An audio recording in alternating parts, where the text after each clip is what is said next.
Alrighty then, welcome to yet another exciting episode of the Online Prosperity Show. You know, this is the number one place to discover the people, the systems, the strategies, and stories that help business owners create more profit, more freedom, and more enjoyment from the businesses that they are working hard to build. I'm your host, Prosper Taruvinga. And if you've ever felt like your business is running you instead of maybe you running your business, or if you've ever worked harder and harder only to find yourself with less time, more stress, and maybe no clear path, then I think today's episode is going to be for you, because today's guest has spent more than 40 years in banking, property development, leadership, consulting, and also business growth. And he has survived a 7.3 earthquake on the Richter scale. And we're going to be hearing all of those stories. And it's not just earthquakes that is good at, dodging. He does that with cyclones. He's moved house 29 times and somehow still believes that helping business owners is the best job in the world. So trust me, if you've ever wondered why some businesses seem to grow effortlessly while others get stuck in all the chaos and earthquakes that come along, with the world of business, you're going to want to watch this episode right until the end. And in fact, I already know you're going to want to share this with somebody that you know might be saying that business is a bit of a struggle, in your network. But before you do that, make sure you are subscribed to the Online Prosperity Show so that by the time you get back to this particular episode, you're not going to miss out on all the other episodes that we have in store for you.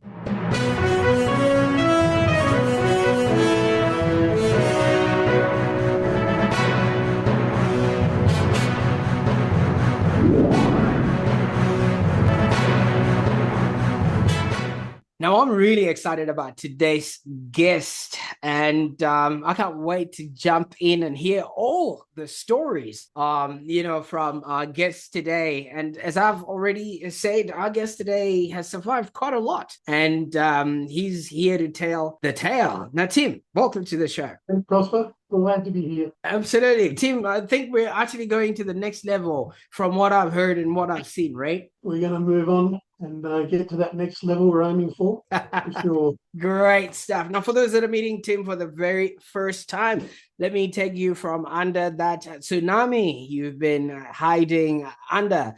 Tim is from ActionCOACH, the next level. And he has, as I've said, been around the traps for quite a while, spent more than 40 years in the banking and property development and also consulting industries. So he's got a lot more to tell about business and how to actually be, do, and have a business that's profitable and enjoyable. Now, I could go on and talk about things that I'm not even qualified to talk about. Now, Tim, I know we've already established how you've maybe lived in 6 Australian states. You've worked across 8 different countries. Now, I think you're one of those people that just looks at the map and sees where the next natural disaster is, and then you're like, yep, I'm going there. Is that how you've been operating your life of late? Yeah, avoiding disasters, I suppose, is just something that comes natural once you get used to where you're living. And I never ever planned on working overseas, but I was in banking at the time as head of Tasmania for Westpac, and an opportunity came up in Vanuatu for 3 years stint. And I thought, well, my kids were young, 5 and 8, and I'd never really travelled a lot. So I just thought a stint in the Pacific running your own business was going to be really beneficial to my career. And I just felt that it was also a way of helping my kids expand their knowledge, because they would go to an international school where there was 15 or 20 different countries, kids going there, and it was just a really good way for them to develop themselves. And that's been proven correct, that they just got, I suppose, a lot used to different languages and different cultures a lot quicker than they would if they had stayed in the Australian schooling system. Absolutely. And thank you so much for opening us up with that. Now, obviously, Vanuatu might just look like it's really close, New Caledonia next island, but they are a whole different world because they speak French and they have so many different cultural, norms and ways of life. Now, tell us a little bit about, that part of your experience, and if there was any sort of culture shock coming from obviously WA. You have the whole Australian, sort of way of being, and now you're being thrown into a way of life that is very, very foreign, to say the least. And some of them are rumored to be cannibalists, so I don't know how you survived that as well. Initially, the surprising thing is that whilst it's a third world country, there's about 2,500 to 3,000 expats in Vanuatu, both French, New Zealand, and Australian. So you do form very close relationships with those people. So we shifted there. You're not going to believe the story, but we shifted there 2 days before the new year in 1999. Now, if you remember when that was Y2K.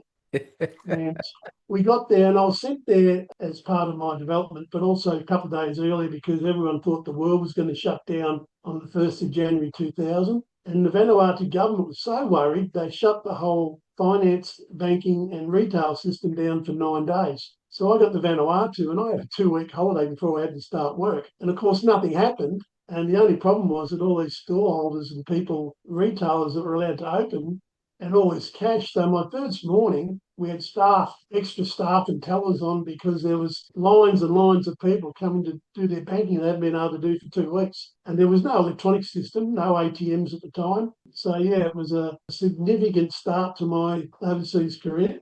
But I suppose the one thing about Vanuatu that I quickly learned is that they've got three languages over there they use. Most of them speak English, some French. There are the local language, which is a pidgin type language called Bislama. And then there's 83 islands. So each person normally has come from one of those islands and got their own native language on their own island. So most of the people spoke four languages, which was a bit off-putting. But Bislama itself is a language that's really made up of pidgin. So it's only got about 10% of the English words. And to make up those words, they have to describe things in detail. I remember one day outside my bank, I was working away, and one of the staff members come and told me, a small boy that belonged to you, in other words, one of my staff, he's killed a bloke out the front.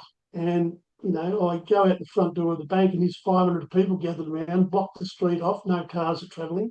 I get to the front of the thing and here's one of my staff members standing there over the top of another bloke who's got a bit of blood in his lip. And I turned and I said, "You told me that you killed him." Yeah. So their words, they don't have the words. Kill him is where he's punched the bloke. Kill him dead is where he's punched the bloke and knocked him out. But kill him dead finish means he's actually really killed him. So it took me a while to get used to the language to understand what some of these things were. So kill him is just he's hit a bloke, whereas to me I thought there was someone dead out the front. But yeah, they've got a very descriptive language because they don't have the words to put together so that people can understand what they're talking about. So yeah, it was quite a culture shock initially. Later on, I got caught up myself, and it really taught me a lot about communication because my wife at the time used to drink a brandy and coke. And so I asked for a brandy and coke, and I got a glass of brandy and a glass of coke. And I had to explain to them that no, I want a brandy and coke in the same glass. And that was all right until I come back to Australia, and some of the bartenders gave me some dirty looks when I asked them for a brandy and coke in the same glass. They looked at me as if to say, "Are you stupid?" I had another situation up there where I was later on, after I left the bank, I was looking after a coconut mill. We had a business that managed 7 health businesses across Australia and across the Pacific, involved in coconut mills, aloe vera plants and gels. We had a crushing plant in South Australia that crushed grapeseed oil, canola oil, and so we had a pistachio farm. So we were putting these companies together to list on the stock exchange. And I was up in Vanuatu, and the Prime Minister was coming to visit our mill because we generate a lot of foreign currency for Vanuatu when we sold the oil. And it was a bit of a mess because every time they finished using a piece of machine that was a bit old, they'd just drive it down the bottom towards the water and leave it there. And the grass was growing over it. So I taught these 4 lads that worked for me. I said, "Can you go down there, take the truck We had a flatbed truck, load up the truck, take it out the tip and burn the bloody lot, which was my Australian way of saying get rid of the rubbish. 4 hours later, I couldn't find them, and I found them coming back down the road, and each of them had a tyre, and they were wheeling the tyre down the road. And I said, "Where's my truck?" And the boy said, "Oh, we took it down to the tip, burnt the bloody lot, boss, but the tyres were too good, so we saved the tyres." It was $100,000 truck. Of course, my problem was that they actually did what I told them to do. Oh So I man. learned quickly that my Australian communication need to improve and be a bit more explanatory about what I wanted to do. So yeah, one of the funny things that happened to me in Vanuatu. Thank you so much for opening us up with that. I mean, I can only imagine, the surprised look on your face when you're trying to figure out, wait a minute, what happened to the equipment? Now, So, obviously, Tim, from what you said, it looks like you were not Y2K compliant. That's why they had to ship you across to Vanuatu, and you had 9 days to party like it's 1999. And I can only imagine whatever happened pretty much after that. But the work that you were doing obviously involved helping people figure out, their finances in the banking sector and things of that nature.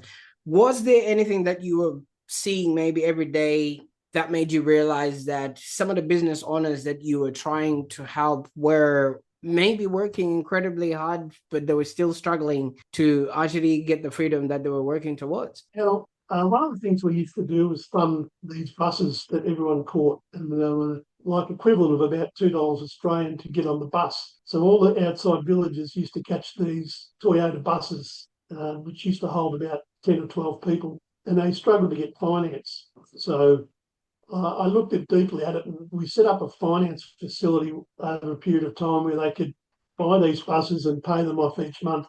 And at the end of the 4 years that they would own them and almost have a business then that they could operate. Whereas prior to that, they were really struggling to get anyone to fund these buses, and it was limiting how well they could deliver all the different people to their villages and get people around town. So that was one thing we were able to do.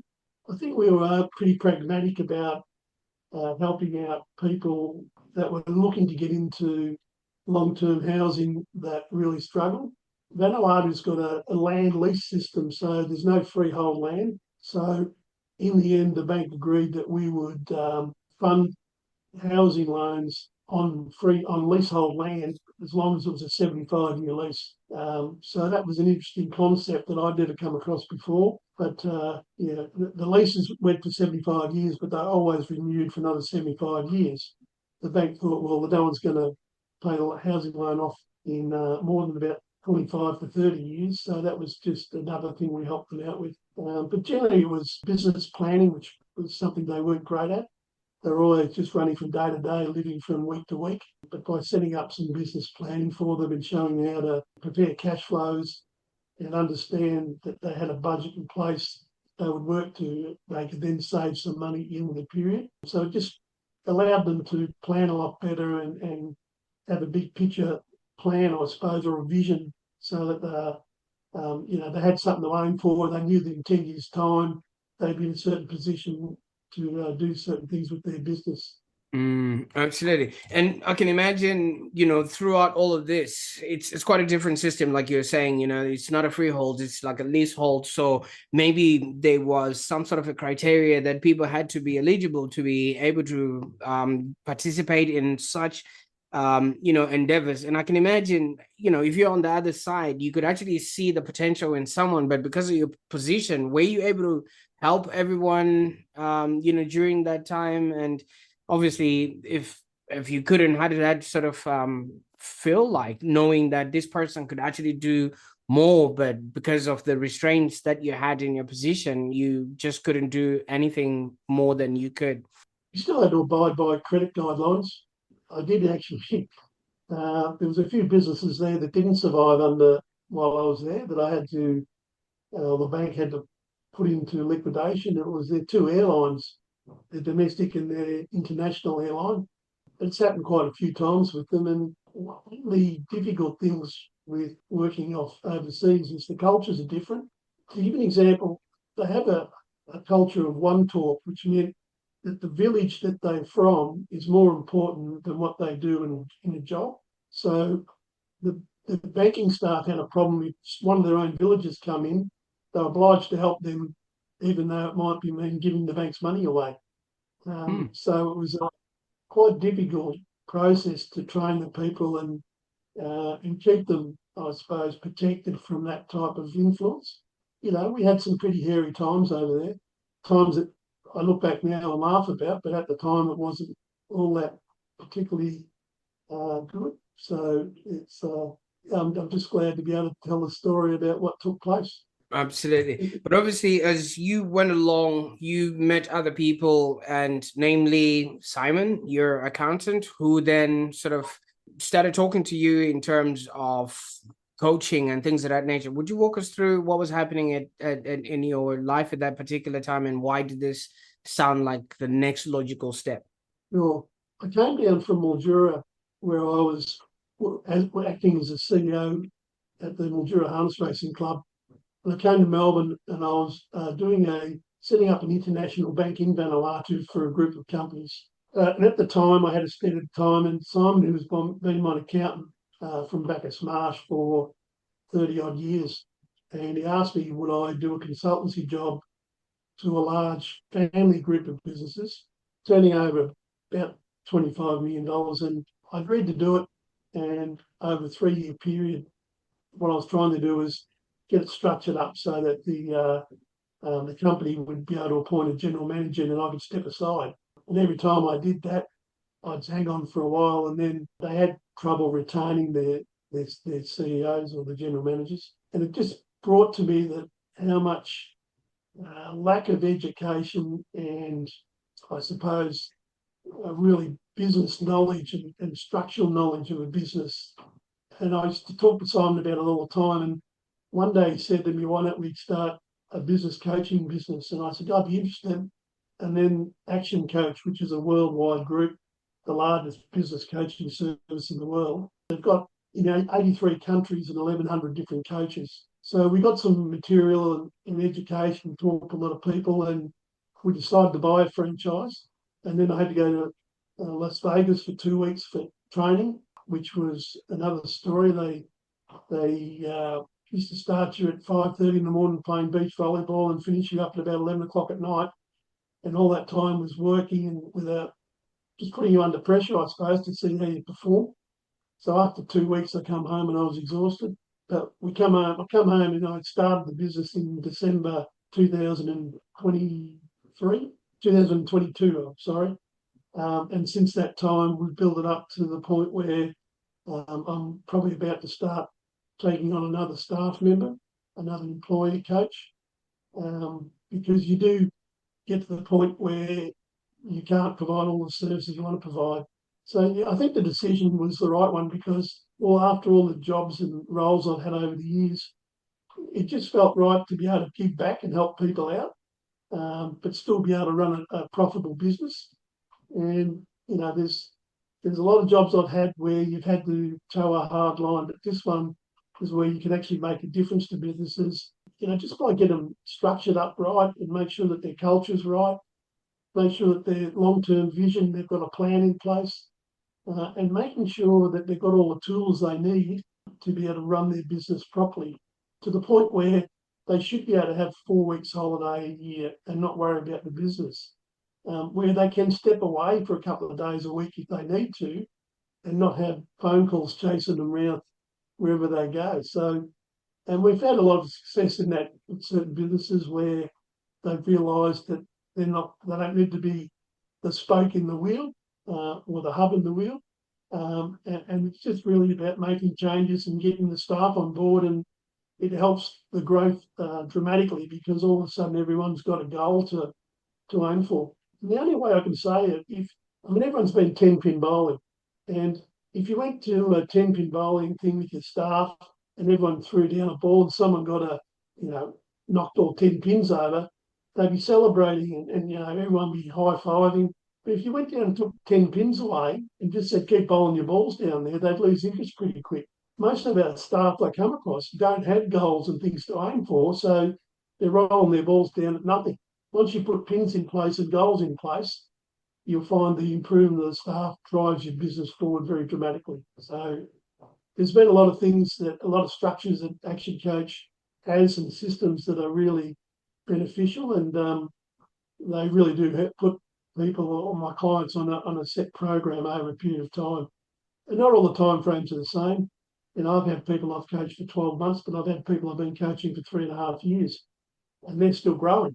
So at each stage of that growth, they need to make changes and implement new things. So it's a very interesting job to be able to help people out prosper. And I think that's probably the most enjoyable job I've ever had in my life, despite all the varying degrees and countries and places I've worked. Absolutely. And congratulations on the growth. I mean, you did mention you're about to get somebody on to start helping you, which is a sign of expansion and things of that nature. But I wanted to take us back to the time, obviously, you said you had to go to Vegas, and even though you told us you were waking up at 5 and, going to bed at 11, I don't know. Is it because whatever happens in Vegas stays in Vegas? Is that why you're just saying you were studying during that time just so that, it doesn't We weren't allowed to drink, and we didn't go out at all. So it wasn't in Vegas like that. In Vegas, we were stuck in a classroom at 16 degrees temperature to keep you awake, and we didn't even go out for dinner. We ate where we worked. So it's just long days, a lot of sessions, a lot of upfront speaking, and I don't think back upon it as a great time that I had. It was more I had to do some hard yards to learn what I needed to do when I come back. So Absolutely.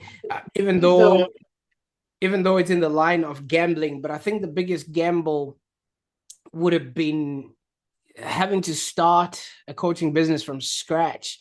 I mean, you're coming from a successful corporate background, which obviously had taken you overseas, seen all these places and things like that, but you just leave all of that and get into the world of the unknown. I think that was the biggest gamble, and congratulations, it's paid off. But when you were getting into it, what sort of conversations were happening inside your own head during maybe the first 12 months? Because now you've gone past that now.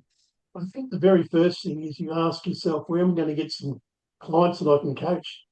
And I would never have come into the business if I hadn't partnered up with my accountant.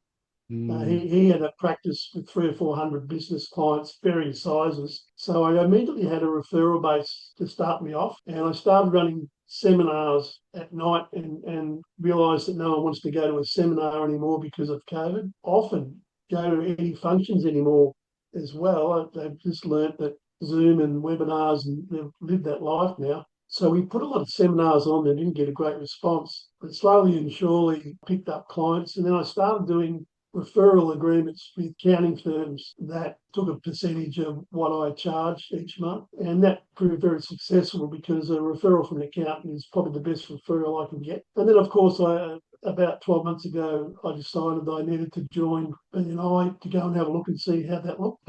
Our franchise area ran in 2 different zones, and the zone we were weakest in was really around Sunbury and north of Sunbury. So they were starting up a new chapter, and I joined them, and it's been a lot of fun, and I've certainly picked up some good business out of it, and we'll continue to grow because we're still a very young chapter. We're only 8 or 9 months old and still growing. So we had a good session this morning, and I have a lot of fun doing the education and mentor role in that chapter. So it's been part of my success story, but also eventually going forward, I'm hoping to get a lot better referrals from not within the chapter, but from the chapter to outside organisations, and that'll just take a bit of time. So I really focus on getting referrals for that. I also do quite a bit of coaching for harness racing in Victoria, coaching the managers of clubs, and I've just finished a course over 2 sessions for coaching junior drivers about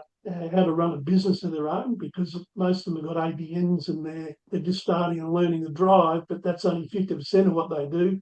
They're also got to run a successful business, and you might learn to drive, but you don't know how to run a business if you haven't been taught and educated. So I finished doing that as well, and that was that was interesting to understand their own challenges. Just a little thing like a junior driver having the fuel go from X to Y over the last 3 months, it's stopped them wanting to take rides or drives too far away. So it's almost restricted how far they can go on what they're earning. For instance, one particular chap said it cost me $140 to travel to M.E.D.I.A to drive in a race, and I got paid $65 to do it. Well, that's not good business, is it? Yeah. So, yeah. So look, I've really had some interesting people that I've been coaching and educating and really supporting them, I suppose. People don't like to be told that they're getting help, but support's the right word to use, because I don't go in as a consultant and do the job for them. I really encourage them through a series of questions and modules about what they could do to better their business and themselves. Absolutely. Now, when you started talking about harness racing,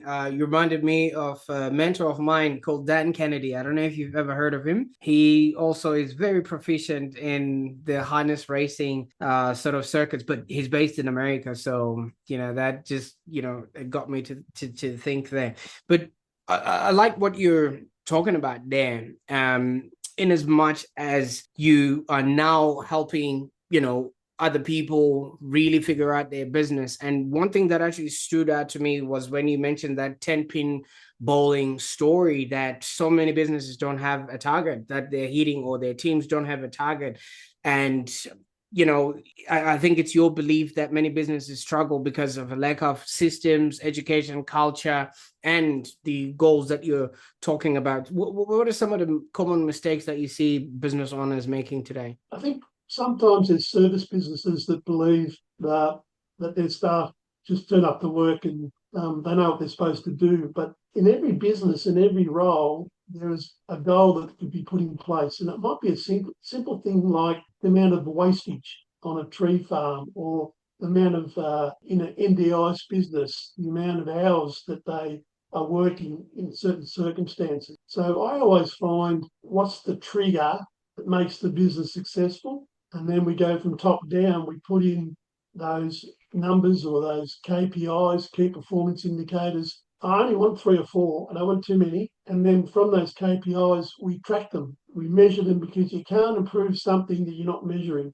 So we measure it month by month and we track the performance. And really, without me changing much, the performance always improves, because people now realise that's what they're focusing on. So, if you don't think that goals are important, they are in every business. Whether it's sales goals or a servicing goal where someone's running a bike shop, that they've got sales, they've got service, they've got spare parts. It's the margins, it's the amount of, in a service department, the biggest thing is to make sure that the amount they're charging and the amount of hours they're working are relevant. If you've got a service department that's only charging out 3 or 4 hours per person per day, you've got a problem, because they're not earning enough to cover their own costs. Mm-hmm. And you can pick up any business and look at it and understand it and work out what those goals need to be to make that business successful. And I think that's what people are generally very good at what they do as far as the business. So a tradie's a good tradie, plumbers are good plumbers, M.E.D.I.'s people are good at caring for people, sales people running a business, they're all good. But what they're not understanding, that's only half of what they should do. The other half is how they're running the business, how they're looking at margins, their expenses, what can they improve, what's their marketing like, what's their staff culture. If you haven't got a culture statement in your business to let your staff know what's expected, they run amok. They go and do what they want to do and they think is acceptable. But the moment you let someone do that particular person or that behaviour or stand becomes acceptable in the business, and that's what turns your business into a bit of chaos, because you're not controlling what's taking place. And the real thing is, what should happen in your business as far as your culture, it should happen whether you're there or not. So if you're the boss, you can walk away for half a day or go and play golf, or go and do something, or do a networking event, and come back and your staff are behaving how you want them to behave without you being there. That's the measure of success in that business. And if people, treat each other right, make sure they're setting the right levels of teamwork, and just making sure that things that are acceptable in the workplace are addressed. There's nothing worse than upsetting a good worker if they see poor workers behaving badly and getting away with it. It really stresses them out and sometimes makes them leave that business and go to someone else for the culture. And it's when I was in recruiting in Western Australia, and the first question I used to get asked by new employees, what's the culture like? And to be honest with you, we probably didn't dig deep enough down into the culture of that business to let them know what it was like. Because if you ask any business person, what's the culture like in the business? Yeah, it's great. We all get on well. We're all good blokes. They're good people, good staff. But deep down, what is the culture really like? So that's what I focus on a lot when I first start coaching the business. Obviously, if you ask a business owner, like you're saying, they're like, "Oh, we're like family around here." But if you go to Christmas dinners or Christmas barbecues, we've seen what family is like. They only say hi to each other in the morning, but by the end of the day, there's cops being called on people and things of that nature. Now, I wanted you to really touch up on that because a lot of people from what you're saying, if you improve the culture, you actually improve the cash flow. A lot of people just think we just need more sales, and that's where most of the profit would come from. And like you're saying, culture is one of the biggest drivers of profitability, maybe because fish don't see the water that they swim in. What is it that a business owner should look at, especially for them to really notice that the culture is ticking along well, and also that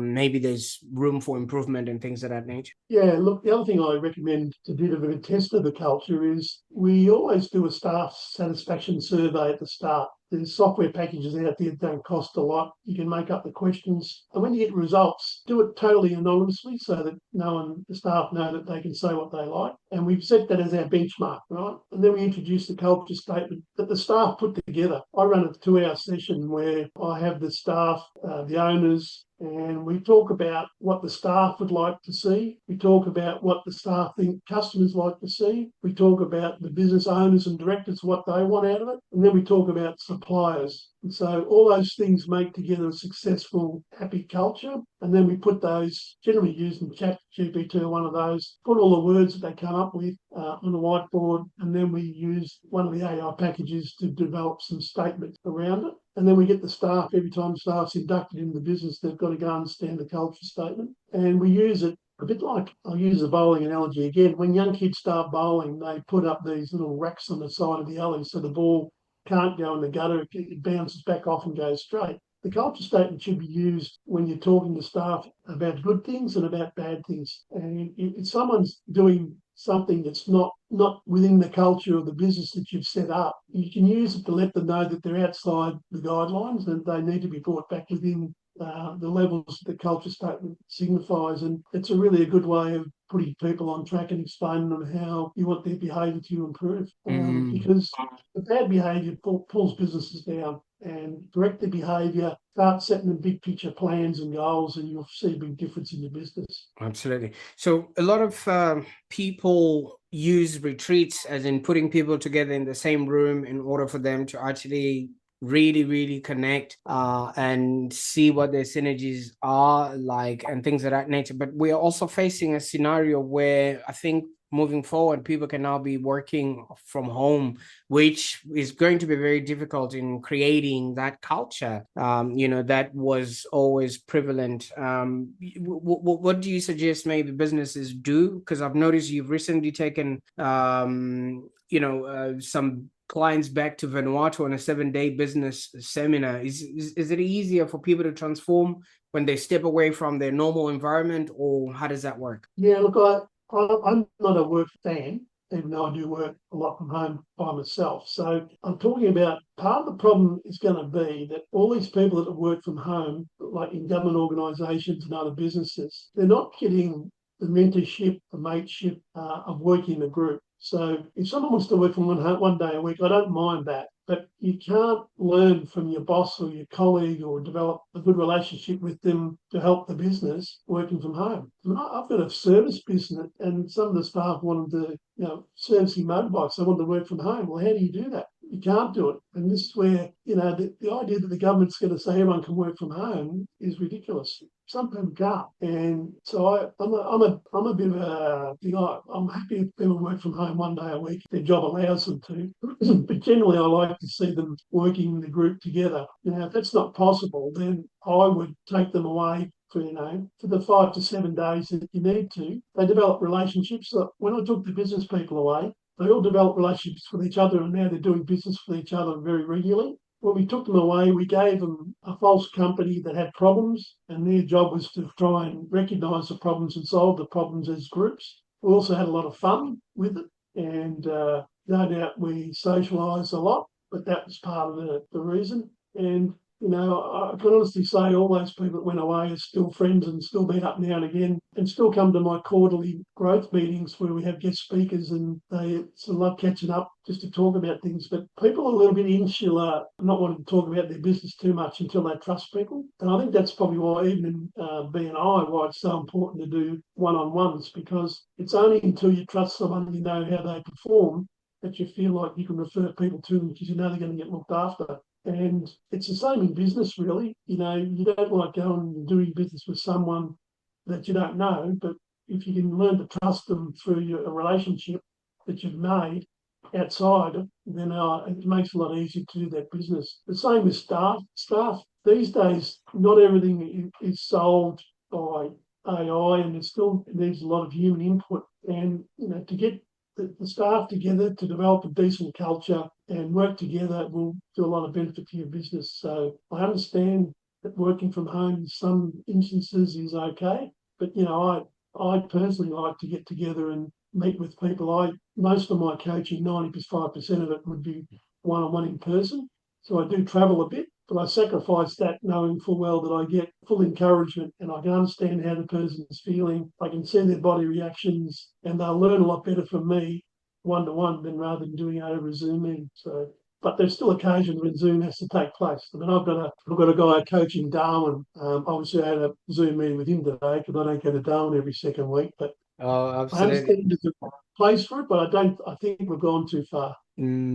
Absolutely. And obviously, when it comes to coaching and you're helping businesses or taking them to the next level, could you maybe walk us through, are they packages, or how is it that you work with people, and how can people start their journey to go to the next level with you, Tim? Yeah, the very first thing I do is I sit down and I gather information off them, I suppose. We fill out a business questionnaire that asks a few questions and gives me a feeling for where they're at as a business and how many staff and what areas they rate themselves. So once they've done that and I've done a bit of research about their business, I'll then sit down with them and start talking to them. We've got a system which we call ABOS, which is it's an automated business operating system, and it asks them 186 questions, believe it or not, that they rate themselves in between 1 and 6. And from that, it gives them a dashboard that rates them in all these areas and shows me where their improvement is going to come from first. And then I start focusing on those particular areas. It may be systems, it may be they don't have any visions or goals, or it may be that there's no, I come across a lot of businesses, not even job descriptions in place for staff, let alone KPIs. And I think, well, how does that person feeling? They're turning up to work not knowing what they're supposed to be doing, just following the leader. It's not good for someone in that space. They need to know exactly what their job is. They need to know they've got flexibility. They need to know they're going to have input into decisions. They need to know exactly what's important in their role to achieve. And they need to be told every 2 or 3 months to sit down and say, listen, you're going well, or no, you need to improve in this area. I see a lot of businesses employed people and 3 months later they sacked them. And I said, show me what their job description was. Oh, I didn't get around to doing that. Oh, show me their induction plan. Oh, we didn't do that. We didn't have time. Oh, what KPIs they had to achieve. Oh, we didn't do that either. But you sacked him for what? He didn't achieve what? We didn't do the job. But what did he do? You didn't give him the goals, or you didn't give him the plan. So how can he perform? I see that a lot, and I just get surprised. I just wonder how many people, if they were treated properly and managed properly and inducted and understood the culture, and that person would have gone on to be successful. And I often look at businesses and understand where they started from, because by the time they get to me, sometimes they've been in business 10 years and they might have started off as an electrician, for instance, by themselves. And the first 2 years, they made a bit of money and they put on more staff. Next minute, they've got 15 staff and they're pulling their hair out, frustrated because they haven't put the basics in, the basic structures. And it's a level of, I suppose, that not only do they have to be good as an electrician and good at their trade, they've got to then understand they've got to be good at business, and that takes education and training. And it doesn't happen overnight. It's something that's got to take place over 12 or 18 months or 2 years. And our structured systems do that. And I also run some 12-week courses for 1 hour a week, based on business management, sales, marketing, and leadership. So we run those courses when we fill them up. Generally, I want at least 10 people in them. I try them, do them in person where I can, or at least every second one in person and one in Zoom. I run a lot of group coaching as well. Specific industries are looking for different things. So I might run a 6 to 8 week program for 2 hours a week in person for businesses that want to teach their team about how to manage people and how to lead people and how to run a business successfully. And then, of course, I do a lot of one-on-one coaching. I also do a bit of business planning over a 2-day course that they get a software package where they write a business plan that covers all the things that I've talked about, gives them focus, SWOT analysis, and 5-year modelling of their business and where they want to go. And that's good for them because a lot of them can use that to take to a financer or a bank to get funding. But it really also makes them focus on what they've got to focus on to get to that level that they want to achieve. And there's a lot of different products we do. There's not much really that in business I can't help people and support them, but it's them getting them over that line and understanding that they all do need some support at some stage. Absolutely. And if somebody's listening to this and is keen on either one of those things or just finding out a little bit more, where can they go to on the internet, Tim, to get started with this? Yeah, my internet website is thenextlevel.actioncoach.au, or I can give my mobile number out and they can all give me a call just to have a chat. My mobile number is 0411 0444021. Or perhaps they can just email me with some questions and I'm happy to answer them. My email address is Tim, Tim Scala, Scala, at actioncoach.com. Absolutely. I'll make sure that all those links are in the show notes and the phone number and everything else so that people can directly jump onto that. And I mean, obviously, hearing your journey, where you've been, the things that you've had to learn, unlearn, and also experience, it looks like you're not only helping people build their businesses, you're literally giving the business owners back their lives, because once they can employ the right people, then they'll be able to take the time off so they can actually enjoy the freedom that they actually started the business for in the first place. Yeah, yeah, you can categorize businesses when you look at them and say, well, are you able to take 4 weeks off and the business still runs without you? And the majority of people say, no, the business doesn't run without me. Well, we need to teach you how to do that and educate you how to do that. And I also think that if every business decision has to come back to you, then you're not running a business, you've just got a job. Sometimes people buy into businesses thinking that it's going to be a wonderful time. It's only a wonderful time if you run it correctly and run it so that eventually, you've got a plan on what you're going to do with it at the end, or you've got a plan how to sell it, how to create something that someone else can come and do. Because these days, there's a lot of external money where people want to buy a business, but they don't want to run it. They want to be able to put a manager in there. And if you're not setting your business up to run with a manager, you're not going to get that investor putting the money in. You've got to make sure that you're preparing your business if you want to sell it where it can run with a manager and not with your input. Absolutely. Now, Tim, one of the things that you mentioned when we were talking earlier was how, the people in Vanuatu speak 4 different languages and they've got different meanings to certain words, which don't necessarily mean the same thing as we have it here. One thing that comes back to mind is the separate brandy and the Coke, and maybe you also got another separate glass with ice in it. But also, if we look at Australia in and of itself, they also have a way of talking and a way of being, which somewhat is, I think, if you compare it to other places, very, very laid back. And you also get the whole scenario where I think this statement rings true. Oh, she'll be all right, mate. You know, people just think it will figure itself out no matter what. You know what I mean? Like, especially the Melbourneians, you know, they are always thinking, if you don't like the weather right now, just wait another 4 minutes and then it's a whole different world. So I think people are taking that into their business as well and just saying should be all right, mate. So what do you think is the biggest misconception, or what would you want to tell somebody, especially when they think, oh, my business will figure itself out, why would I need a coach? Yeah, it's particularly true at the moment where our economy's not great. We're not really growing. There's a bit of a war going on overseas that's affecting a lot of pricing. We've got Mr. Trump increasing tariffs and decreasing tariffs all the time. And we've got governments in Australia that, especially in Victoria, that really aren't performing all that well.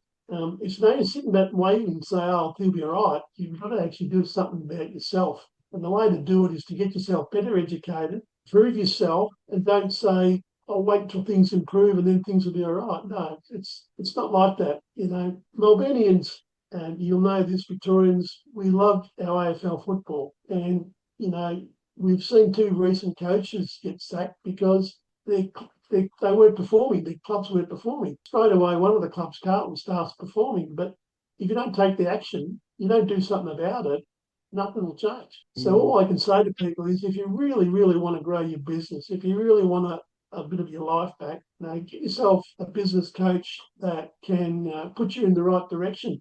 And, you know, there's plenty of good coaches around. And I just think that a lot of people will look back and think, oh, wish I had a business coach 20 years ago, but it's never too late. I mean, I'm in my 60s and here I am starting a new business. So it's just what you want out of life, and I find the things that I enjoy the most is seeing other people grow and be successful in what they do. So Absolutely. Now, Tim, I can't thank you enough for the time that we spent on the call today. I mean, your life story, you know, dodging 7.3 Richter scale type earthquakes, and now helping other people do and have a business that's profitable and enjoyable has been very, very instrumental. And I think some people will take some lessons from what you taught us today. thanks for your time, Prosper. I really enjoyed it. Not a problem. And for those that are watching, thank you so much. This has been a fantastic conversation. I really, really enjoyed myself. And obviously, if you notice, today's conversation wasn't really about business coaching. It was about something much deeper. It was actually about creating a business that actually gives you the freedom that you went on to start that business for, instead of stealing that away from you, and making sure that you are noticing that the culture within your business is actually the profit marker, because the more in harmony your staff are, the more profit you're literally going to be making. And I think we're out here trying to create businesses that give us freedom, and also businesses that literally help us do and have a happier existence. So I will be putting all the links that Tim got us, his phone number, his email. Check all of those in the show notes below. And if you found value in this episode, and if you think you've created a stronger culture within your business, I encourage you to share this episode with somebody who's maybe starting and might not have this information around them. You too might actually have helped them, start a business that is actually profitable, and they will also enjoy working in it. And if you're working within a business that the culture is a little bit sketchy, hey, just slide this video to your manager or whoever's in charge of improving that culture. Maybe they might actually learn a thing or two, or go to Vanuatu on a trip with Tim in one of these days, and then they might come back a happy chap, which will also make your life a whole lot better. But I'm not sure what you're going to do with any of this information today. It is designed to help you build better systems, create a stronger culture, and also have the courage to ask for the guidance if you need it. I don't know what you will do with that information. Until next time, bye for now.